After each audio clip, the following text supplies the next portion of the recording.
ও মেয়ে তুমি পর্দা করো পররে হিজাব, নইলে তোমার কবরে হবে ভয়ঙ্কর আযাব।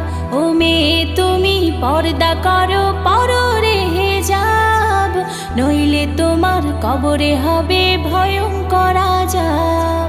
পর্দা হলো নারীর ভূষণ, ঢাকো তোমার দেহের গঠন, তোমায় দেখে পরপুরুষের নষ্ট হয় স্বভাব।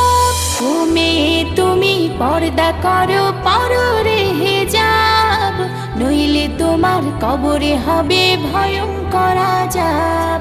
ও মেয়ে তুমি পর্দা করো পররে হিজাব, নইলে তোমার কবরে হবে ভয়ঙ্কর আযাব। পর্দা ছাড়া বেপরোয়া চলে যে নারী, রোজ হাসরে হবে সে জন্তু চোখের খুঁড়ি।